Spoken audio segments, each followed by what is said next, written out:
The following podcast contains language and content which some listeners may find offensive. Discretion is advised.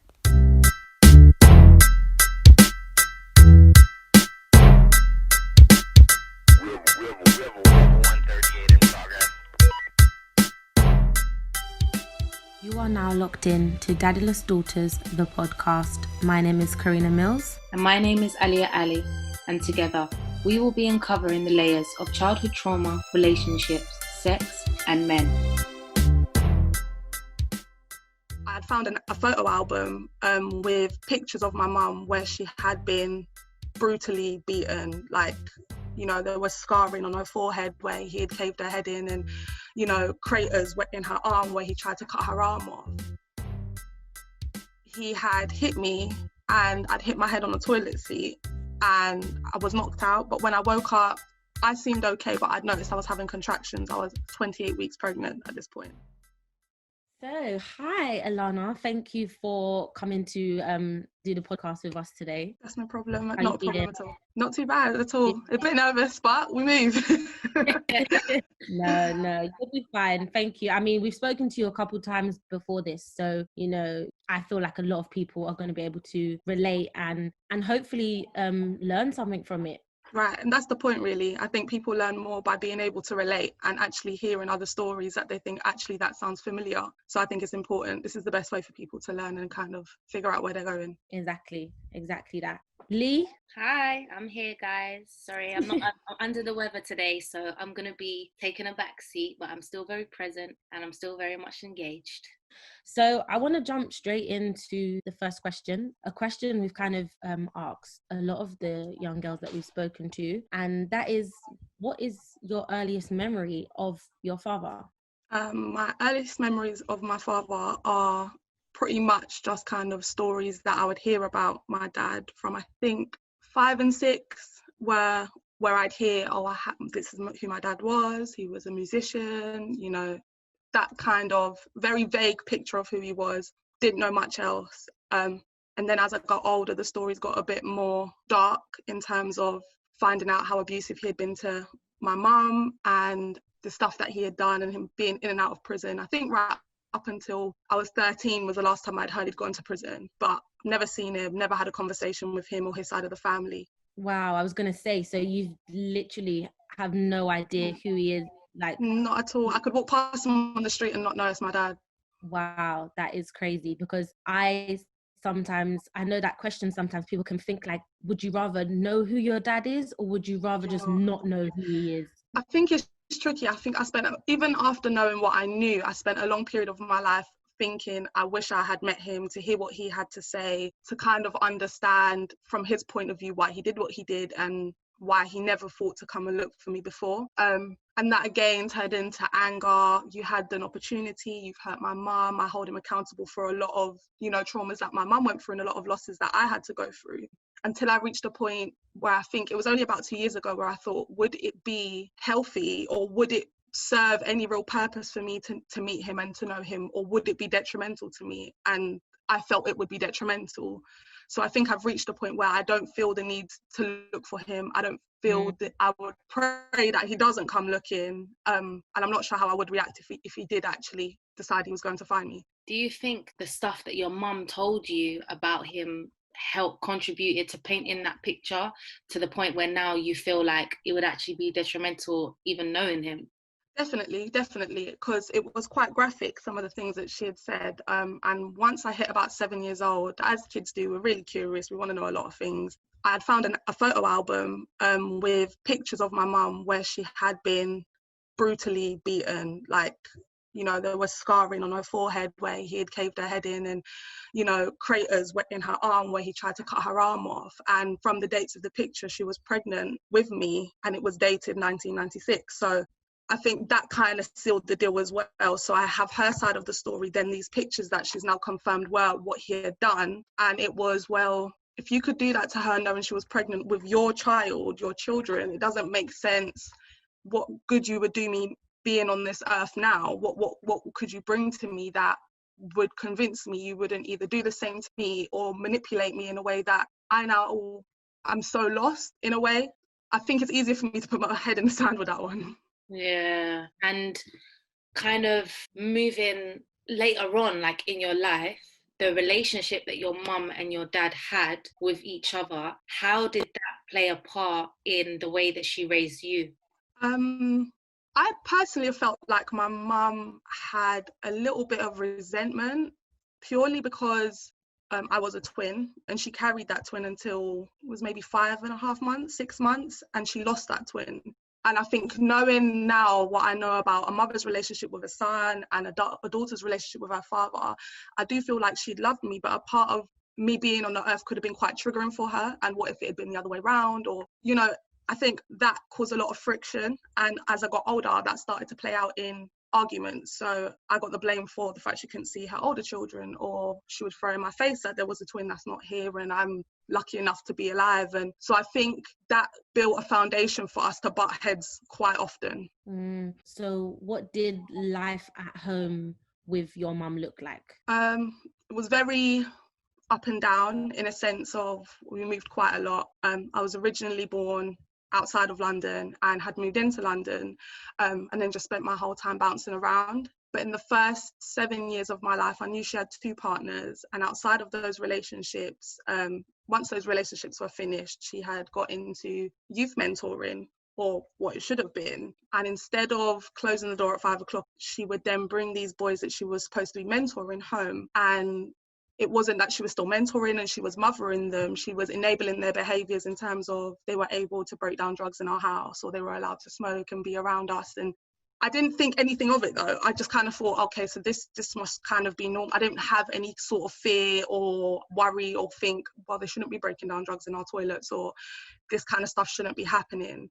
I think the fear factor started to come in when I would overhear conversations that my mum has run out of the house because she's chasing someone down because they want to cause her harm or one of the boys harm, or stories that my uncle has just been shot and now he's being deported because he won't give up a name, or they think he was involved in it in some way.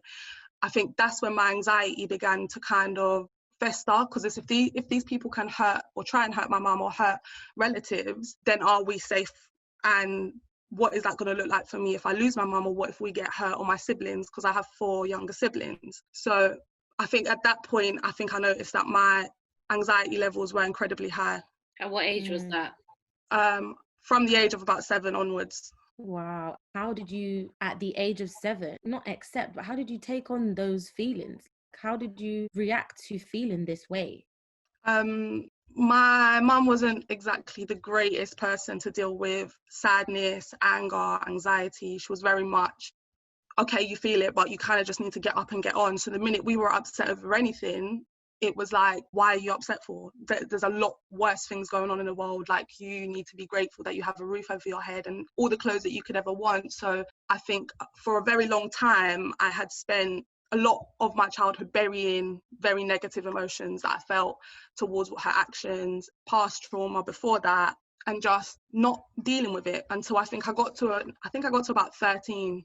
And yeah, my behaviour it'd be like a once a month where I would just get it all out and just trash the house and move like a Tasmanian devil, and then I'd be completely fine again.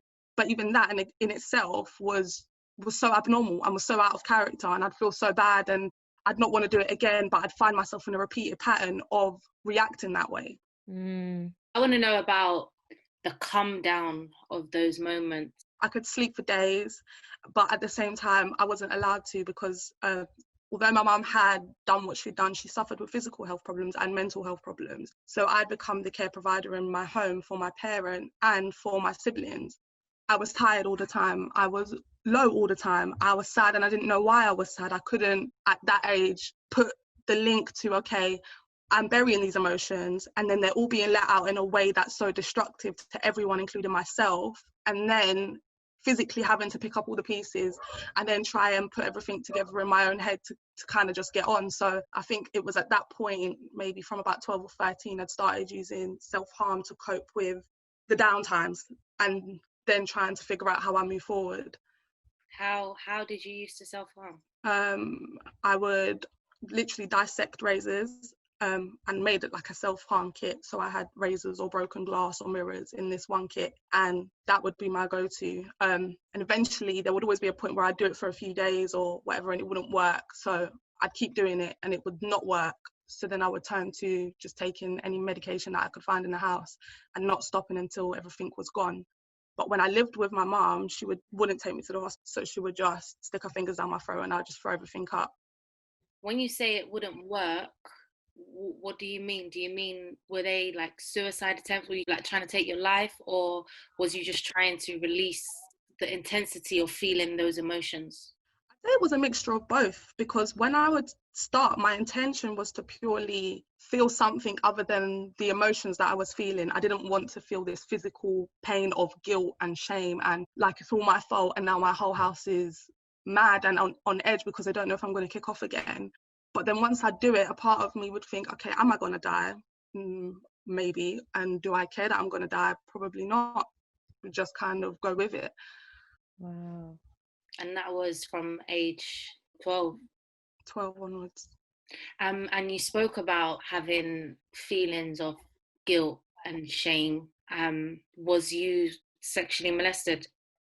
Yeah, I was sexually abused at 5 years old on 3 occasions where my mum had sent me to go and meet her side of the family in Ireland, and I was sent there by myself basically for 6 weeks. And it was during that point a family member in that household had kind of, I guess, took his chances. And even at that point, it was only at around 12 because I'd started to do sexual education and I'd realised, okay, so I've had sex. Technically, I've had sex. And then following that came the whole Jimmy Savile, and that triggered a whole, okay, so I didn't have sex, I was abused. But then it was, how do I tell someone that this has happened to me, and will people believe me? And hearing the kind of backstories about who my family was, could I put my family at risk if I then disclosed what the other member had done to me? So I held that for a very, very long time and almost felt like it was my fault. It's crazy to think that, you know, these things happen to children, and because we don't have open conversations about what is right and what is wrong. Obviously we teach kids, you know, the bare minimum. You know, if a stranger comes and tries to give you sweet, we give them these fake ideals of who their potential molesters are going to be. And then the flip side of that is we don't even discuss with them, you know, what those type of experiences are. So you was left to take all this information from your environment and the things that were going on around you and come to your own conclusion that you was molested. That's what happened. Right. 9 times out of 10, the abusers and the perpetrators are people we know. And it is scary when you think about, if you do look at the numbers or you keep listening to the stories, it isn't strangers we need to be worried about. We need to be more vigilant with the people we call family or the people we have around our children and ourselves. And it goes vice versa in terms of, it can also be, you know, because we say, you know, white man van, but then young boys are also not told that it can be females, it can be women Right. around you that take advantage. You're a young boy and they think you might want an older woman, or just, do you get what I'm saying? Or they know it's wrong, so it works both ways.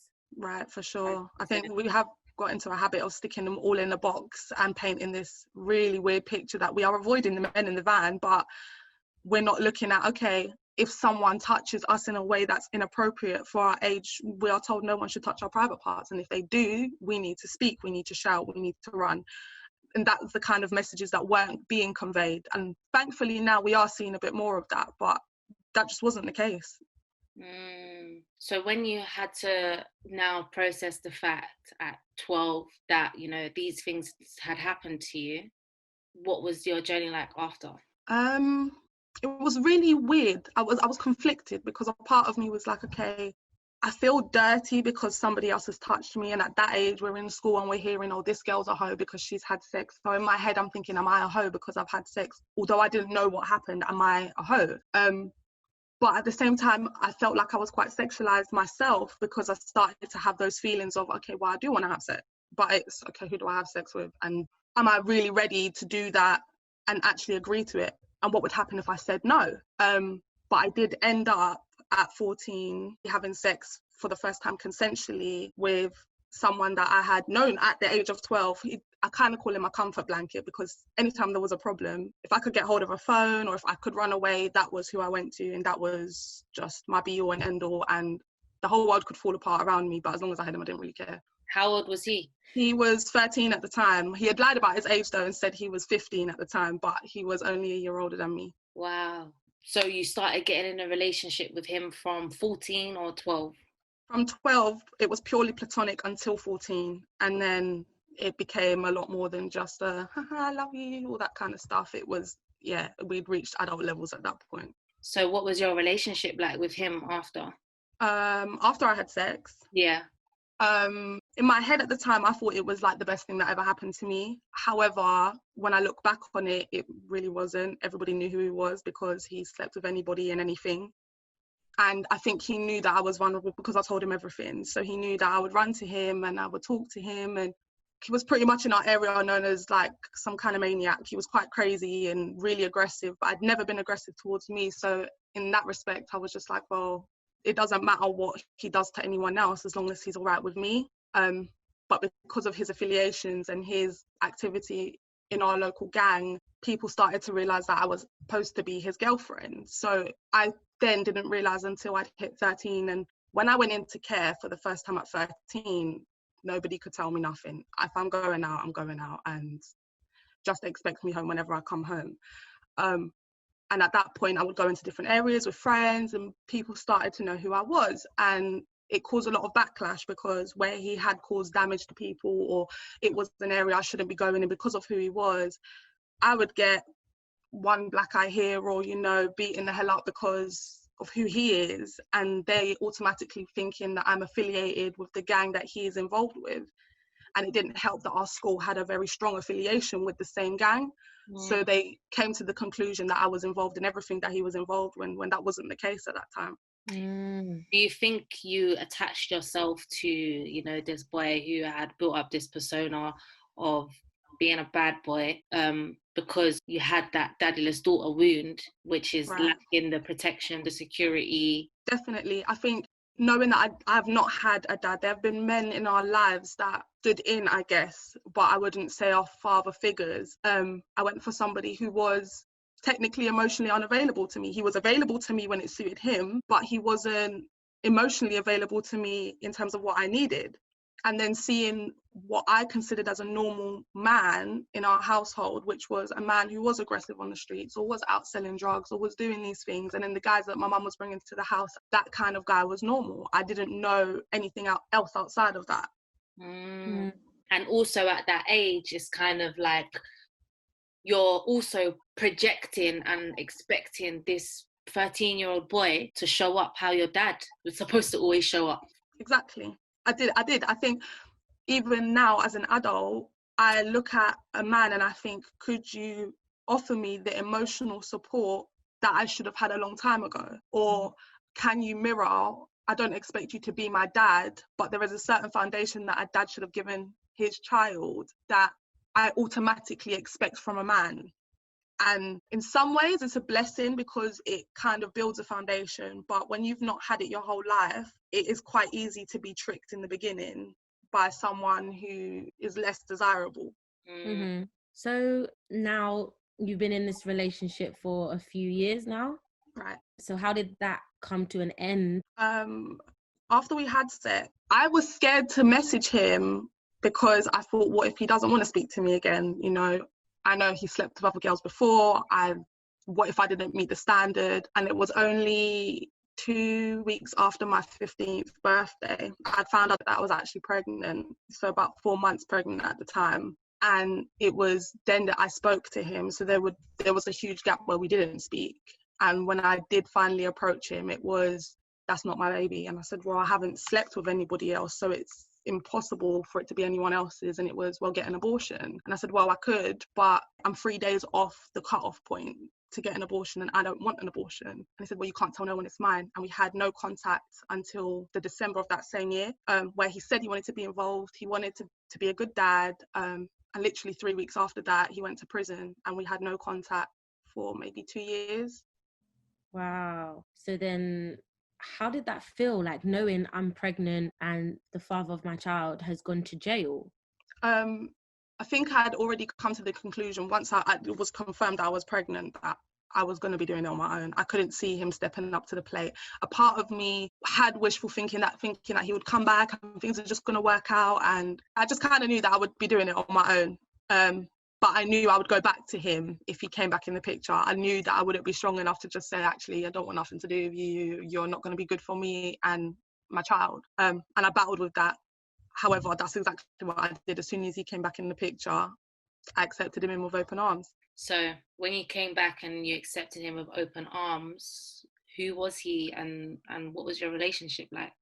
He was still in prison when he was literally a few months out before he was coming out. I tried to do the wrong and, well, not the wrong and strong, but the strong, no, you're just going to be a dad and that's going to be fine. And before I knew it was, you're going to be a dad. So he was telling me he loved me, and I had my birth mum in my ear saying, well, you're 18, coming 18, you've got a kid, you need to get married, and the person you need to be marrying is the person you've had a baby with. He sounds like he's changed, so give him a chance. So when he came out, it was supposed to be he stayed with his mum, and we just kind of worked things out. And within 3 weeks, he was wanted because he breached his license, and I took him into my home. And it just went from, okay, we're going to take our time, to now you're living with me, we're all the time together. And shortly after he moved in, we got engaged. So how old was you lot? I would have been 17 at the time, and he would have been 18. Wow. So then he moved in. Right. And then where did the relationship go? There were a lot of women, and I would find out, I'd say I was done and not be done, because I knew he couldn't go anywhere. He was on the run. And then by my 18th, literally a month before my 18th birthday, I found out I was pregnant with my second child. And that changed the dynamics of our relationship anyways.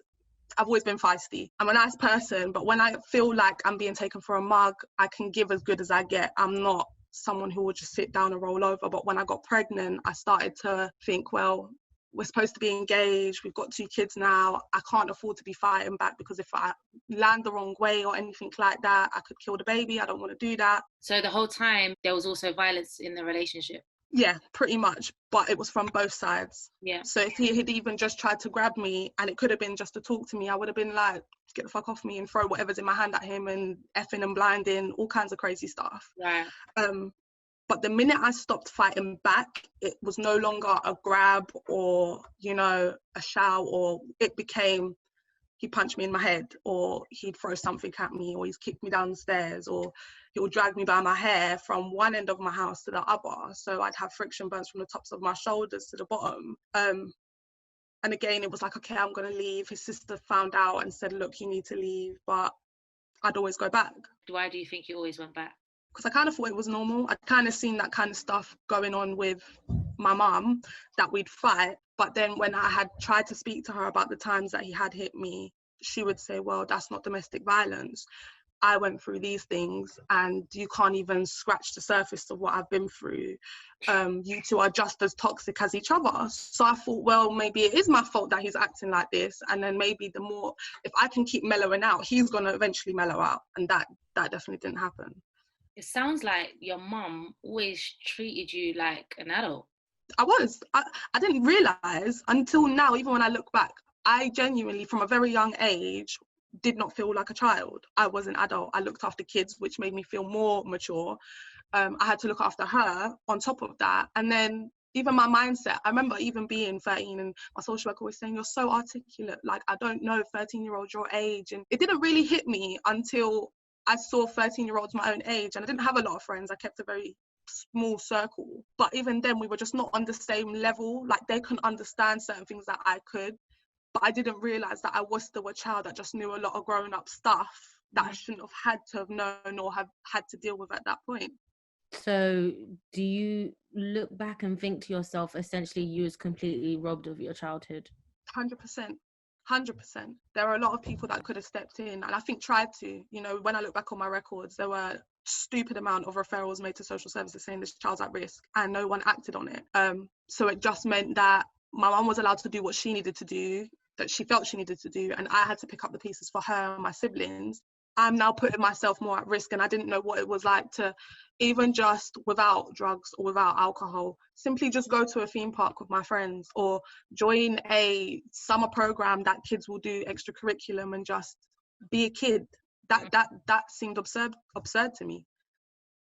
So you've done all that now. You're 18, you know, you're engaged, you've lived with a partner, you've established you're an adult, you're pregnant with your second child. Where did you two go from here? What did your relationship look like? How did it come to an end?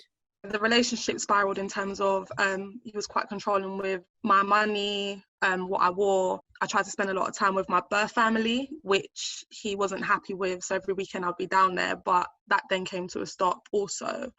And our final altercation when we was in a relationship, he had hit me and I'd hit my head on the toilet seat and I was knocked out. But when I woke up, I seemed okay, but I'd noticed I was having contractions. I was 28 weeks pregnant at this point. So I've gone to the hospital, I've stayed in, but it was at that point, I think, that I realised that I couldn't stay, only because he had no real compassion for the fact that even if he hated my guts, I'm carrying his child. He didn't care that we could have given birth to a baby and the baby could have been dead. He didn't care, had no remorse, didn't even see that he'd done anything wrong. It was only when he thought that I was knocked out, when he had hit me and I'd hit my head on the toilet seat and just completely was flat out, did I see that there was any remorse, and that went out the window as soon as I was okay. So when I left the hospital, I was escorted back to my flat. We were still pushing, there was still a fight for a few days, and it was at that point I was escorted to my mum's house by police at 4:00 in the morning, and I said I was done. I moved back into the property and didn't hear much from him, so he would send messages, but he didn't really show up to the flat. There was no problems. I then went into labour fully fledged at 34 weeks, so a few weeks afterwards, and had baby at home with no help, unfortunately. My only midwife was my child. He had to go and get me towels, and by the time he came back, I was delivering the baby. Wow. So it was quite traumatic for the pair of us. So it was quite hard. But 2 weeks after that, he had come back. I'd called police again. We'd got into an altercation. But as soon as he realised police were coming, he left the property. There was no problems. He came back when my daughter was 6 weeks, talking about he'd left stuff in the property. That wasn't the case, because I'd given all his stuff to his family. And I told him I was going to call the police, but instead of him leaving, he must have rang the doorbell, because we lived in a flat. So he rang the intercom and someone let him in, and he just broke the second door. It was quite easy. Anybody could pull it open. It wasn't a big deal. He pulled it open. At this point, I'm in the house with the 2 kids and my godsister, and we're trying to barricade the living room door to stop him getting in. He's kicked in my front door, he's kicked in the living room door, and again just dragged me by my hair from the living room to the bedroom. And my son's come in, and I remember him screaming, "Get off my mummy." He would have been maybe 3 at the time. I heard a bang and it went quiet. But at this point, like, I've wrapped myself in a duvet, so I can't see, I can only hear what's going on. And when I've poked my head out, he's not in the room and my son's on the floor. And I said, "Are you okay? Are you hurt? What happened?" And he said, "Daddy kicked me." So when he's pulled up his top, there was about the size of my palm. There was literally a footprint on where, like a bruise that had literally come up as he's kicked him. And my godsister, I'm shouting at her to grab the baby because I was scared he was going to take the baby out the house. Screaming and shouting, the police have come, and Sharice is shouting, the police are in the building. So he's left. And at that point, they then put us in temporary accommodation outside of London. But even then, when they're asking me for a statement, I gave them a statement and I gave them a fake name because I didn't want to prosecute. I just wanted it to stop. I wanted to leave, like I didn't care.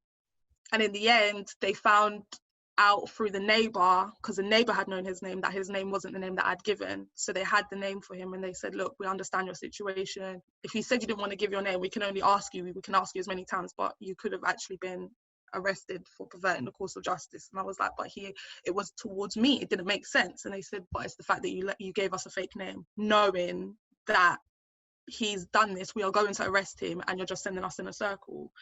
They had his name, and because what they said to me was they would take him to court. They didn't need me to turn up. They had the pictures of what he had done to my daughter, to my son, the injuries on myself, and they had a statement. So they would just take it to court and I wouldn't need to show up. That was then dropped on a technicality, saying it was because we wouldn't show up to court that they wouldn't prosecute him. But 3 or 4 months later, he was finally arrested because he was caught robbing another woman in the area he was originally wanted in. So he went back to prison, and the month after he went back to prison, I returned back to my property. So that was done. He did try and contact a few times, but we had said if you contact again, we'll get an anti-molestation order, and that kind of just went dead. It went dead possibly up until maybe last year, but it's more indirect. I think he knows he can't get in direct contact, but he tries to make indirect contact for other people to get information. But at that point, we've come home and it just kind of went pear-shaped from there in terms of myself. So how old are you now? And he's still trying to give you this indirect 23. I'll be 24 this year. He has frequent and very friendly contact with my birth mum. Them two are two peas in a pod. And my mum's view on it is he's the father of her grandchildren, despite what she doesn't know the full extent, but she knows enough to make a judgment that clearly any contact he has is not because he cares about her, but because it's beneficial, and he is convinced that she knows all this information about me that he's going to get. But in some ways, because me and my mum's relationship has been fraught for so long, we've been back and forward, but I came to the conclusion last year that I was completely done. It's confusing, but she will use him to think that he could possibly get me to have contact with her, and he's using her for the same reason. So they're both very manipulative and very strategic in how that relationship works. Yeah. Insane. So you've got your 2 children now. How did your children react in terms of, because you're saying your son saw a lot from such a young age, and he got put through a lot physically and mentally, and then obviously then you had your 6-week-old daughter. What happened here with the children? With my son, it was very clear that he was suffering from anxiety from a young age. I'd started to pick up, but again, it was burying my head in the sand. I'm just going to try and find some normality, and eventually it will just go away. My daughter, I used to say that she was just the best behaved baby in the world, but really she was born jittery. So they ran all these tests and said she's just a really shaky baby, and we don't understand why. I believe personally it was that she was a nervous baby. I was quite nervous during my pregnancy. I believe that babies pick up on everything from being conceived. It's just how it works. I believe science even kind of supports that. Yes. But as she was 100%. born, she was quite disassociative. So what I would have expected to see from her at 3 or 4 months in terms of showing emotion, she never smiled, she never cried. She fed well, but even if she needed her nappy change, you'd expect if you left the baby in a nappy long enough, the baby would scream. She never cried. She never had that problem, and she slept an awful lot, more than what I would expect from a baby. So she would just feed and sleep, and that would be her. At the time, I didn't realise that would have been a problem until when my daughter was 9 months old, so just before my son's 4th birthday, the children were actually removed from my care and went into foster care. That brings me to want to ask, what kind of advice would you give to young girls, and specifically daddyless daughters, going forward, or in your situation? What I would say to daddyless daughters personally is that you do have to get to a point where you own your shit, and please never think that you could do it on your own. It's one of those things that you'll sit there and you'll break it down, and you'll be able to say, this is what my dad didn't do, and my dad wasn't here, and this is what I'm lacking. But you always need someone to reflect on, and the right kind of person. And I think it's important that they know that they aren't the only people in the world that hasn't got a dad and has fucked up their whole life, because they're really not. And I just hope that they can reach out so that we can help that process. But it has to start with number 1, and they have to want it more than we want to help. Thank you so much. Thank you. Okay. Thank you. It's always a pleasure when I speak to you, man. You know I got loads of love for you, and I really just appreciate you. Ever since you reached out to Daddyless Daughters, you've shown us nothing but love and support, and you've been so open, transparent, honest with us, about airing all your laundry, same way we have as well. I know. Daddy knickers and everything. I'm telling you. And like, these are the type of relationships that we build for life, you know, and I'm really 100%. excited to see how you're going to grow, and how you're going to contribute to your community, how you're going to, you know, rebuild yourself back up and get what you always fucking deserved in this life. Thank you guys. I love you guys. Thank you for listening to Daddyless Daughters, the podcast. Don't forget to follow us on Insta at daddyless_daughters. And for more information on how you can get involved, then please visit the website at www.daddylessdaughters.co.uk. If you've been affected by any of the topics raised in today's podcast, then please call one of the following helplines. For Samaritans, call 116 123. For Bernardo's, call 0800 1111. Or alternatively, call Mind on 0800 123 3393. Thank you.